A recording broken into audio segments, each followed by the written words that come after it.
भी कार्य को करने के लिए स्थान का होना जरूरी है, इसलिए इस स्कंद का नाम स्थान लीला कहा गया है। उसी स्थिति भी कहा जाता है। इस स्थान को स्थिति लीला के नाम से भी जाना जाता है।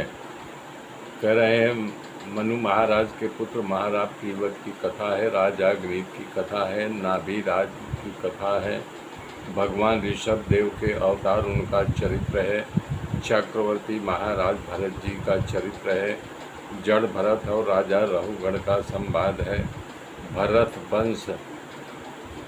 वंशी राजाओं के वंश का विस्तार है, जम्बू द्वीप के 9 खंडों का वर्णन है, गंगा का अवतरण कथा है, पर्वतों नदियों समुद्र का वर्णन है, ग्रहों की गति है, ब्रह्मांड कोश का वर्णन है, पाताल लोक कथा है, जीव के नर की गति का इसमें वर्णन किया गया है।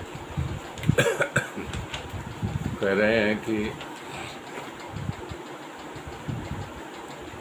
प्रीवतो भागवतात्मा राम कथम मुने गृहे अमरतयन्मूलम कर्मबंध पराभव।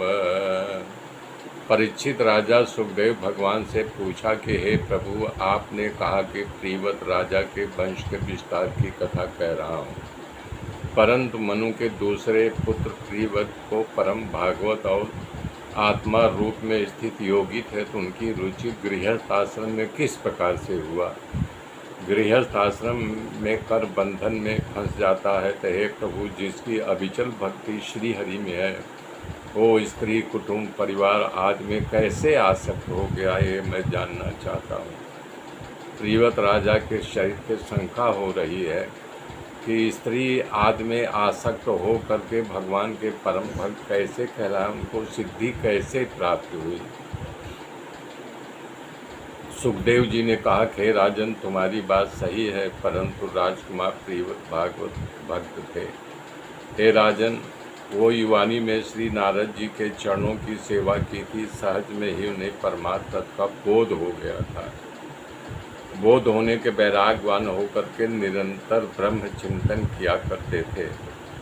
जब पृथु राजा ने उनको मनु महाराज ने उनको राज्य भार संभालने के लिए कहा, तो बोले नहीं, मैं राज्य नहीं करूँगा। तब भगवान में वासुदेव में समर्पित कर दिया था, इसलिए पिता की आज्ञा का उल्लंघन करके राजा बनने से इनकार कर दिया। मनु महाराज ने अपने पुत्र को खूब समझाया, बहुत समझाया। प्रीवत ने माना नहीं, तो मनु महाराज ने सोचा कि मैं अपने पिता ब्रह्मा जी से जाकर के कहूँ, ब्रह्मा जी ही इसका निरूपण निकालें, वही कुछ राय विचार करेंगे। वो ब्रह्मा जी के पास गए। ब्रह्मा जी हंस पर चढ़ करके आए। देवताओं को लगा कि ब्रह्मा जी मनु के पुत्र को समझाने के लिए चले, तो हम लोग भी चले। सब विमान पर चढ़ करके वहाँ आए, नारद भी आए। ब्रह्मा जी का स्वागत हुआ। तब ब्रह्मा जी ने प्रीवत के पास बैठ करके समझाने लगे। सर्व अंतर्यामी भगवान श्री हरि कभी भी भेद दृष्टि नहीं करना चाहिए। हे पुत्र, तुम क्या, मैं स्वयं महादेव, तुम्हारे पिता मनु और तुम्हारे गुरु नारद सब श्री हरि की आज्ञा का पालन करते हैं। कोई ऐसा नहीं है जो विधाता के विधान में हस्तक्षेप करे। मेरे मित्रों, मेरे साथ जुड़े रहिए। आगे की गाथा फिर कल जोड़ूंगा। तब तक के लिए जय श्री राम।